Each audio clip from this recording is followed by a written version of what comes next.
दोस्तों आपका स्वागत है आज की न्यू क्लास में। आज हम आपको बताएंगे रेलवे ग्रुप डी के लिए टॉप 100 क्वेश्चन जो बहुत ही इंपॉर्टेंट होने वाला है। आप लोग शुरू से लेकर अंत तक जरूर देखिएगा। ये क्वेश्चन सारे इंपॉर्टेंट है, आप लोग मिस मत कीजिएगा। चलिए बढ़ते हैं क्वेश्चन की ओर। आपका पहला क्वेश्चन है, मानव की पाचन नली लगभग कितनी फीट लंबी होती है? मानव की पाचन नली लगभग कितने फीट लंबी होती है? इसका सही जवाब हो जाएगा ऑप्शन नंबर सी, 32 फीट। चलिए बढ़ते हैं अगला क्वेश्चन की ओर। आपका अगला क्वेश्चन है, मनुष्य में पाचन क्रिया कहाँ प्रारंभ होती है? मनुष्य में पाचन की क्रिया कहाँ प्रारंभ होती है? इसका सही जवाब हो जाएगा ऑप्शन नंबर बी, मुख से। यदि आप किसी प्रश्न का उत्तर जानते हैं तो कमेंट बॉक्स में भी बताइएगा। चलिए बढ़ते हैं अगला क्वेश्चन की ओर। आपका अगला क्वेश्चन है, मनुष्य में पाचन का अधिकांश भाग किस अंग में संपन्न होती है? मनुष्य में पाचन का अधिकांश भाग किस अंग में संपूर्ण होती है? इसका सही जवाब हो जाएगा ऑप्शन नंबर ए, छोटी आंत में पूर्ण रूप से संपन्न होती है। चलिए बढ़ते हैं अगला क्वेश्चन की ओर। आपका अगला क्वेश्चन है, मनुष्य के जीवन काल में कितने दांत 2 बार विकसित होते हैं? मनुष्य के जीवन काल में कितने दांत 2 बार विकसित होते हैं? इसका सही जवाब हो जाएगा ऑप्शन नंबर बी, 20। चलिए बढ़ते हैं अगला क्वेश्चन की ओर। आपका अगला क्वेश्चन है, अस्थियों एवं पेशियों को आपस में कौन जोड़ता है? अस्थियों एवं पेशियों को आपस में कौन जोड़ता है? इसका सही जवाब हो जाएगा ऑप्शन नंबर बी, टेंडन। चलिए बढ़ते हैं अगला क्वेश्चन की ओर। आपका अगला क्वेश्चन है, अस्थियों में कौन सा लवण सर्वाधिक मात्रा में होता है? अस्थियों में कौन सा लवण सर्वाधिक मात्रा में होती है? इसका सही जवाब हो जाएगा option number C, calcium phosphorus. चलिए बढ़ते हैं अगला क्वेश्चन की ओर। आपका अगला क्वेश्चन है, वृद्धावस्था में मनुष्य की हड्डियां क्यों कमजोर हो जाती है? वृद्धावस्था में मनुष्य की हड्डियां क्यों कमजोर हो जाती है? इसका सही जवाब हो जाएगा ऑप्शन नंबर बी, कैल्शियम की कमी हो जाती है। चलिए बढ़ते हैं अगला क्वेश्चन की ओर। आपका अगला क्वेश्चन है, दांतों तथा हड्डियों में पाए जाने वाले तत्व हैं। दांतों एवं हड्डियों में पाए जाने वाले तत्व कौन से हैं? इसका सही जवाब हो जाएगा ऑप्शन नंबर ए, कैल्शियम एवं फास्फोरस।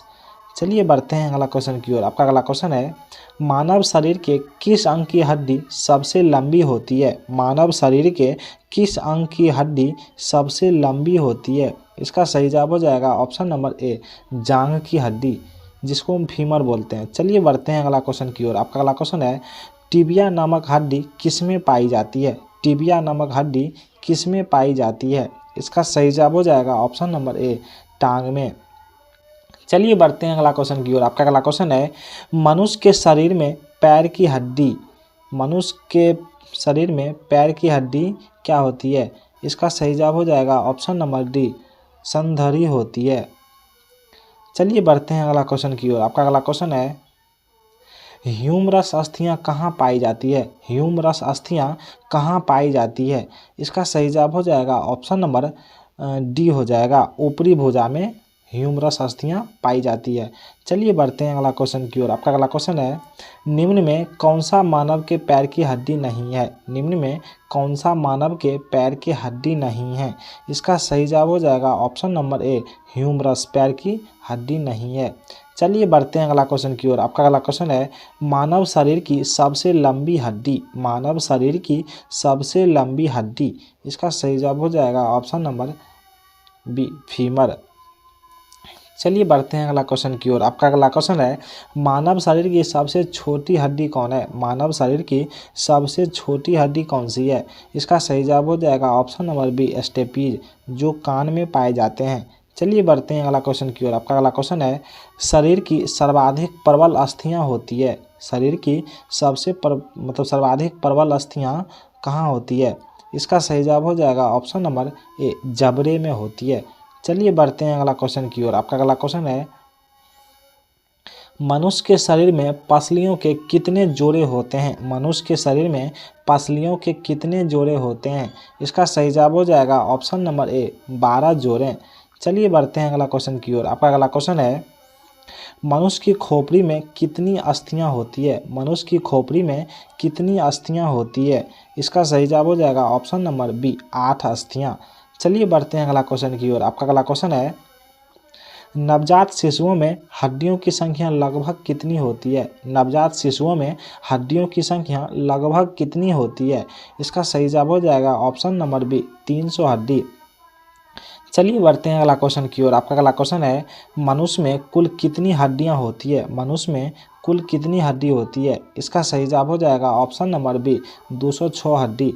चलिए बढ़ते हैं अगला क्वेश्चन की ओर। आपका अगला क्वेश्चन है, मानव रुधिर का पीएच मान है। मानव रुधिर का पीएच मान है। इसका सही जवाब हो जाएगा ऑप्शन नंबर सी 7.9। मानव रुधिर का पीएच मान 7.9।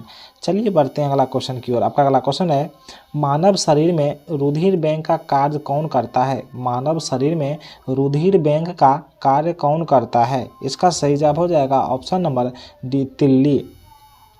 चलिए बढ़ते हैं अगला क्वेश्चन की ओर। आपका अगला क्वेश्चन है, मानव रक्त प्लाज्मा में प्रायः पानी की प्रतिशत मात्र कितनी प्रतिशत होती है?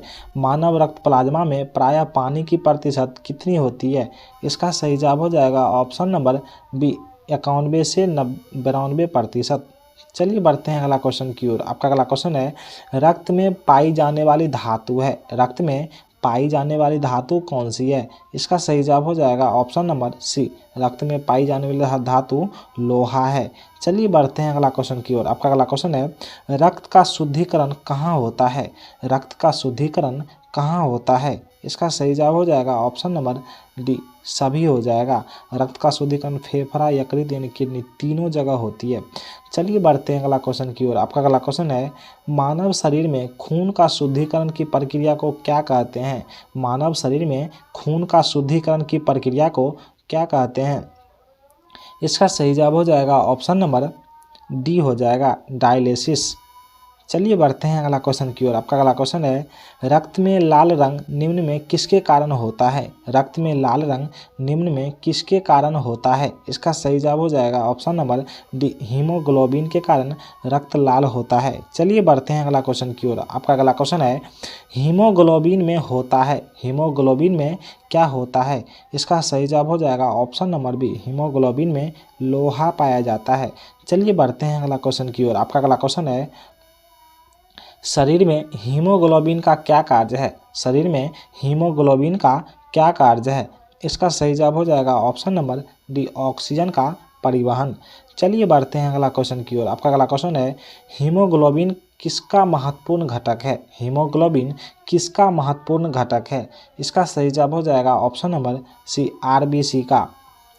चलिए बढ़ते हैं अगला क्वेश्चन की ओर। आपका अगला क्वेश्चन है, कौन सी रक्तवाहिका साफ फेफड़े से हृदय में ले जाती है? कौन सी रक्तवाहिकाएं साफ रक्त फेफड़े से हृदय में ले जाती है? इसका सही जवाब हो जाएगा ऑप्शन नंबर बी फुसफुस शिरा। चलिए बढ़ते हैं अगला क्वेश्चन की ओर। आपका अगला क्वेश्चन है, निम्न में किसकी सहायता से रक्त द्वारा ऑक्सीजन ले जाती है?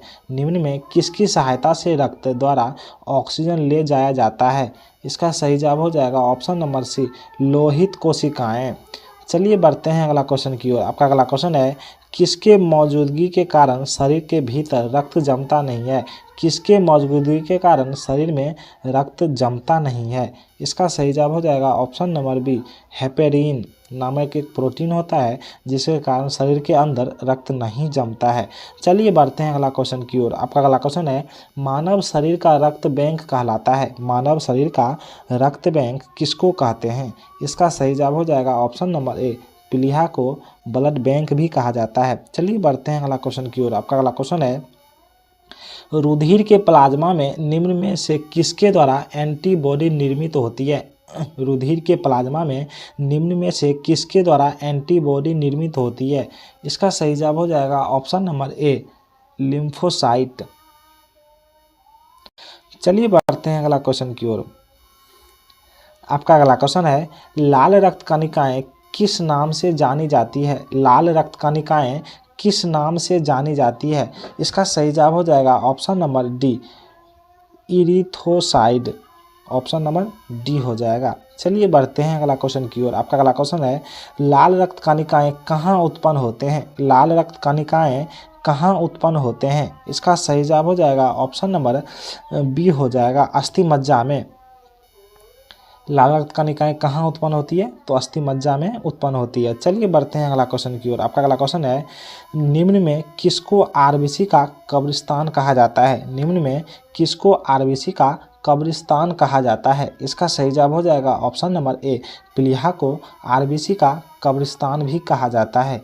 चलिए बढ़ते हैं अगला क्वेश्चन की ओर। आपका अगला क्वेश्चन है, निम्न की लाल रक्त कोशिकाओं का जीवन काल कितना होता है? लाल रक्त कोशिकाओं का जीवन काल कितने दिनों का होता है? इसका सही जवाब हो जाएगा ऑप्शन नंबर बी, 120 दिन का होता है। चलिए बढ़ते हैं अगला क्वेश्चन की ओर। आपका अगला क्वेश्चन है, सर्वप्रथम रक्त परिसंचरण तंत्र का अध्ययन किसने किया था? सर्वप्रथम रक्त परिसंचरण तंत्र का अध्ययन किसने किया था? इसका सही जवाब हो जाएगा ऑप्शन नंबर बी हो जाएगा, हार्वे ने किया था। चलिए बढ़ते हैं अगला क्वेश्चन की ओर। आपका अगला क्वेश्चन है, पेसमेकर का संबंध किससे है? पेसमेकर का संबंध किससे है? इसका सही जवाब हो जाएगा ऑप्शन नंबर सी, हृदय से।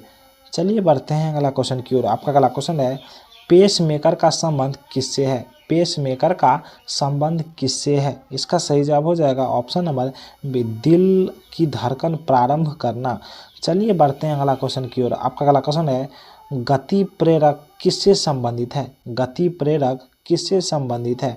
इसका सही जवाब हो जाएगा ऑप्शन नंबर डी, हृदय। चलिए बढ़ते हैं अगला क्वेश्चन की ओर। आपका अगला क्वेश्चन है, निम्न में किनकी भित्तियों द्वारा रक्त द्वारा डाले गए दबाव को रक्त दबाव कहते हैं? इसका सही जवाब हो जाएगा ऑप्शन नंबर ए, धमनी।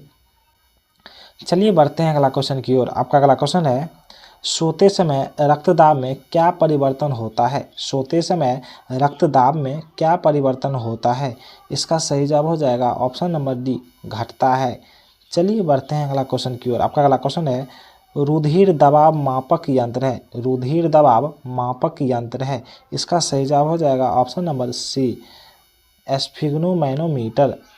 चलिए बढ़ते हैं अगला क्वेश्चन की ओर। आपका अगला क्वेश्चन है, जरावीक सेवन है। जरावीक सेवन क्या है? इसका सही जवाब हो जाएगा ऑप्शन नंबर डी, कृत्रिम हृदय है। चलिए बढ़ते हैं अगला क्वेश्चन की ओर। आपका अगला क्वेश्चन है, लबडब आवाज़ निम्न में किस अंग से संबंधित है? लबडब आवाज़ निम्न में किस अंग से संबंधित है? इसका सही जवाब हो जाएगा ऑप्शन नंबर बी, हृदय। चलिए बढ़ते हैं अगला क्वेश्चन की ओर। आपका अगला क्वेश्चन है, मनुष्य के शरीर में हृदय को एक बार धड़कने के लिए कितना समय लगता है? मनुष्य के शरीर में हृदय को धड़कने के लिए कितना समय लगता है? इसका सही जवाब हो जाएगा ऑप्शन नंबर डी, 0.8 सेकेंड। चलिए बढ़ते हैं अगला क्वेश्चन की ओर। आपका अगला क्वेश्चन है, स्वस्थ मनुष्य में प्रति मिनट हृदय धड़कता है? स्वस्थ मनुष्य प्रति मिनट में हृदय कितनी बार धड़कता है? इसका सही जवाब हो जाएगा ऑप्शन नंबर हो जाएगा ए, 72 बार धड़कता है। चलिए बढ़ते हैं अगला क्वेश्चन की ओर। आपका अगला क्वेश्चन है, मानव हृदय में कितने कोष्ठक होते हैं? मानव हृदय में कितने कोष्ठक होते हैं? तो इसका सही जवाब हो जाएगा ऑप्शन नंबर बी, 4। मानव हृदय में 4 कोष्ठक होते हैं। चलिए बढ़ते हैं अगला क्वेश्चन की ओर। आपका अगला क्वेश्चन है, नाड़ी दर कहाँ से मापा जाता है? नाड़ी दर कहाँ से मापा जाता है? इसका सही जवाब हो जाएगा ऑप्शन नंबर बी, धमनी से। चलिए बढ़ते हैं अगला क्वेश्चन की ओर। आपका अगला क्वेश्चन है, स्वस्थ मनुष्य का रक्तचाप होता है? स्वस्थ मनुष्य का रक्तचाप होता है? इसका सही जवाब हो जाएगा ऑप्शन नंबर बी हो जाएगा, 120 mm/80 mm। चलिए बढ़ते हैं अगला क्वेश्चन की ओर। आपका अगला क्वेश्चन है, दौड़ लगाते समय मनुष्य का रक्तचाप क्या होता है? दौड़ लगाते समय मनुष्य का रक्तचाप बढ़ जाता है। इसका सही जवाब हो जाएगा ऑप्शन नंबर डी। चलिए बढ़ते हैं अगला क्वेश्चन की ओर। आपका अगला क्वेश्चन है, सामान्य जीवन काल में मनुष्य का दिल लगभग कितनी बार धड़कता है? सामान्य जीवन काल में मनुष्य का दिल कितना बार धड़कता है? इसका सही जवाब हो जाएगा ऑप्शन नंबर बी, 2 अरब। चलिए बढ़ते हैं अगला क्वेश्चन की ओर। आपका अगला क्वेश्चन है, मानव शरीर में हृदय का कार्य क्या है? मानव शरीर में हृदय का क्या कार्य है? इसका सही जवाब हो जाएगा option number C, pumping station की तरह। चलिए बढ़ते हैं अगला क्वेश्चन की ओर। आपका अगला क्वेश्चन है, शरीर की विशालतम धमनी है? शरीर की विशालतम धमनी कौन सी है? इसका सही जवाब हो जाएगा ऑप्शन नंबर डी, एरोटा। चलिए बढ़ते हैं अगला क्वेश्चन की ओर। आपका अगला क्वेश्चन है, स्वस्थ मानव के शरीर में रक्त की कुल मात्रा कितनी होती है? स्वस्थ मानव के शरीर में रक्त की कुल मात्रा कितनी होती है? इसका सही जवाब हो जाएगा ऑप्शन नंबर बी, शरीर के वजन का 7% होता है।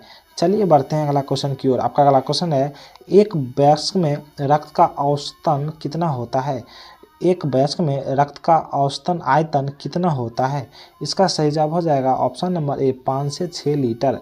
चलिए बढ़ते हैं अगला क्वेश्चन की ओर। आपका अगला क्वेश्चन है, मुख में स्टार्च का शर्करा में पाचन किसके द्वारा होता है? मुख में स्टार्च का शर्करा में पाचन किसके द्वारा होता है? इसका सही जवाब हो जाएगा ऑप्शन नंबर डी, टाइलिन के द्वारा।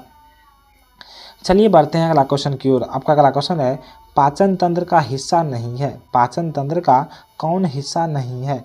इसका सही जवाब हो जाएगा ऑप्शन नंबर ए, कॉर्निया जो है पाचन तंत्र का हिस्सा नहीं है, ये आँख का हिस्सा है।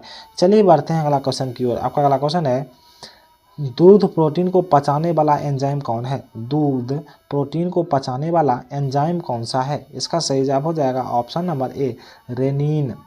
चलिए बढ़ते हैं अगला क्वेश्चन की ओर। आपका अगला क्वेश्चन है, अधिकतम पोषक तत्व रक्त में कहाँ से अवशोषित किए जाते हैं? अधिकतम पोषक तत्व रक्त में कहाँ से अवशोषित किए जाते हैं? इसका सही जवाब हो जाएगा ऑप्शन नंबर ए, छोटी आंत से। चलिए बढ़ते हैं अगला क्वेश्चन की ओर। आपका अगला क्वेश्चन है, लार में कौन सा एंजाइम पाया जाता है? लार में कौन सा एंजाइम पाया जाता है? इसका सही जवाब हो जाएगा ऑप्शन नंबर बी, टाइलिन नामक एंजाइम पाया जाता है।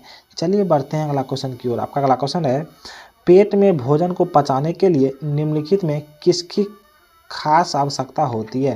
पेट में भोजन को पचाने के लिए निम्नलिखित में किसकी खास आवश्यकता होती है? इसका सही जवाब हो जाएगा ऑप्शन नंबर सी, एंजाइम। चलिए बढ़ते हैं अगला क्वेश्चन की ओर। आपका अगला क्वेश्चन है, लार किसके पाचन में सहायक होती है? लार किसके पाचन में सहायक होती है? इसका सही जवाब हो जाएगा ऑप्शन नंबर ए, स्टार्च। चलिए बढ़ते हैं अगला क्वेश्चन की ओर। आपका अगला क्वेश्चन है, मानव के आमाशय में अम्ल एक्स उत्पन्न होता है जो भोजन के पाचन में सहायक करता है, वो एक्स क्या है? इसका सही जवाब हो जाएगा ऑप्शन नंबर सी हो जाएगा, हाइड्रोक्लोरिक अम्ल। चलिए बढ़ते हैं अगला क्वेश्चन की ओर। आपका अगला क्वेश्चन है, मानव शरीर में भोजन का रक्त द्वारा अवशोषण कहाँ सर्वाधिक होता है? मानव शरीर में भोजन का रक्त द्वारा अवशोषण कहाँ सर्वाधिक होता है? इसका सही जवाब हो जाएगा ऑप्शन नंबर ए, छोटी आंत में। चलिए बढ़ते हैं अगला क्वेश्चन की ओर। आपका अगला क्वेश्चन है, प्रोटीन का पाचन कहाँ प्रारंभ होती है? प्रोटीन का पाचन कहाँ से प्रारंभ होती है? इसका सही जवाब हो जाएगा ऑप्शन नंबर ए, उदर से। चलिए बढ़ते हैं अगला क्वेश्चन की ओर। आपका अगला क्वेश्चन है, पचे हुए भोजन में मौजूदा विषैले पदार्थ को कौन सा अंग चूर्ण करता है? पचे हुए भोजन में मौजूद विषैले पदार्थ का कौन अंग नष्ट करता है? इसका सही जवाब हो जाएगा ऑप्शन नंबर बी, यकृत।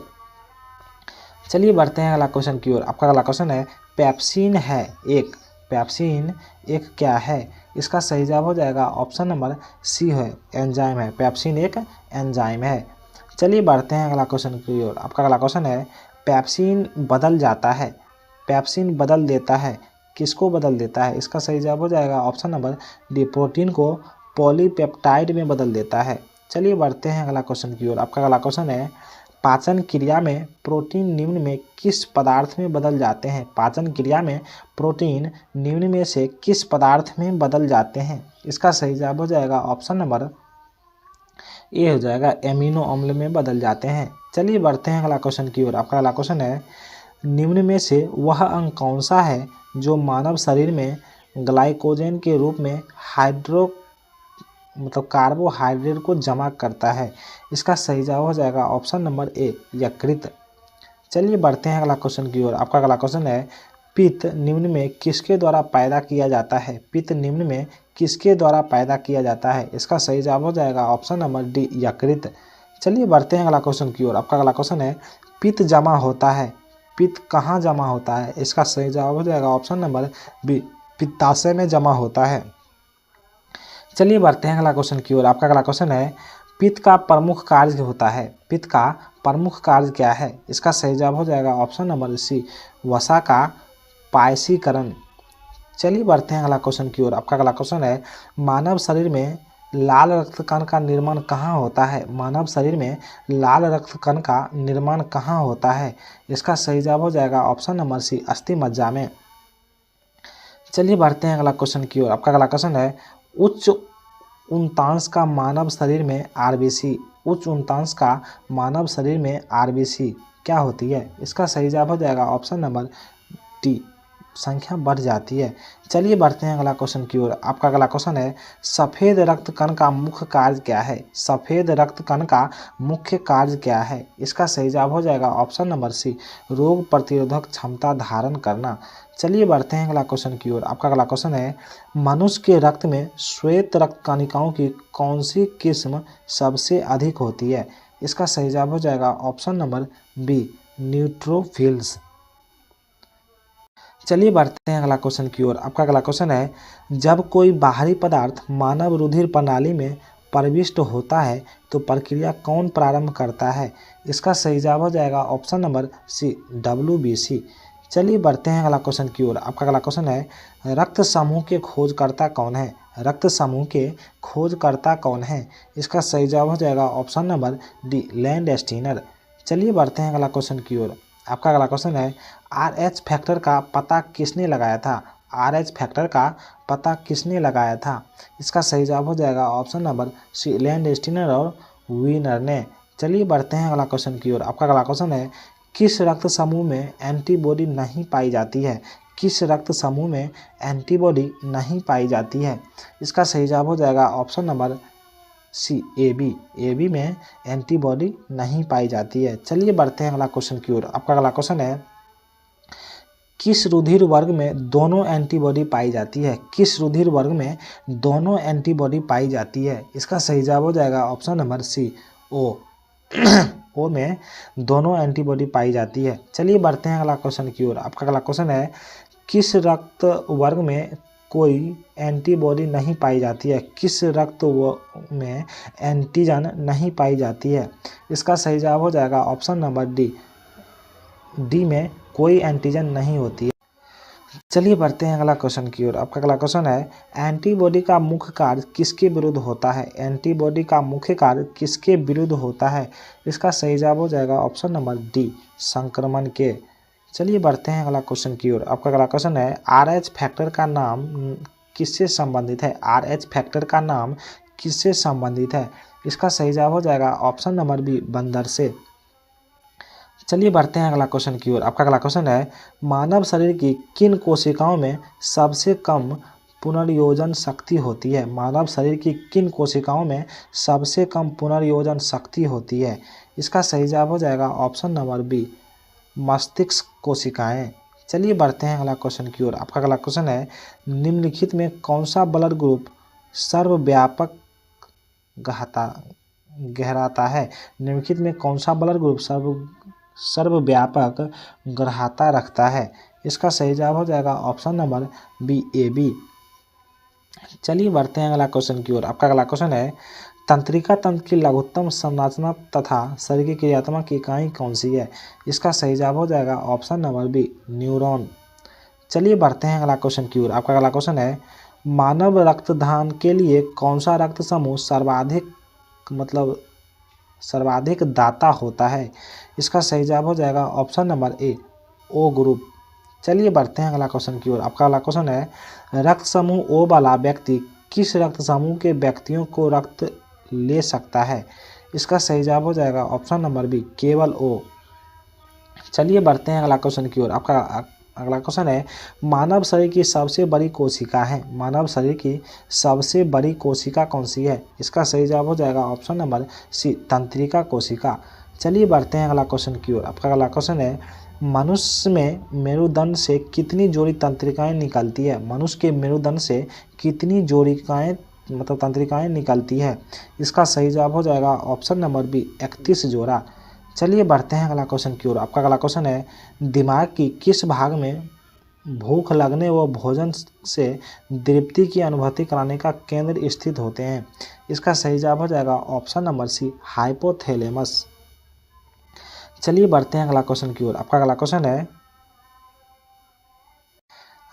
क्वेश्चन है मानव दिमाग में बुद्धि का केंद्र है, मानव दिमाग में बुद्धि का केंद्र कौन है? इसका सही जवाब हो जाएगा ऑप्शन नंबर बी हो जाएगा सेरिब्रम। चलिए बढ़ते हैं अगला क्वेश्चन की ओर। आपका अगला क्वेश्चन है सेरिब्रम किससे संबंधित है? सेरिब्रम किससे संबंधित है? इसका सही जवाब हो जाएगा ऑप्शन नंबर ए दिमाग से। सेरिब्रम दिमाग से संबंधित है। चलिए बढ़ते हैं अगला क्वेश्चन की ओर। आपका अगला क्वेश्चन है मनुष्य के दिमाग का सबसे बड़ा भाग कौन है? मनुष्य के दिमाग का सबसे बड़ा भाग कौन है? इसका सही जवाब हो जाएगा ऑप्शन नंबर सी परम मस्तिष्क। मनुष्य के दिमाग का सबसे बड़ा भाग परम मस्तिष्क है। यदि आपको यह वीडियो अच्छा लगा हो तो प्लीज़ लाइक एंड सब्सक्राइब करें। चलिए मिलते हैं नेक्स्ट वीडियो में। धन्यवाद।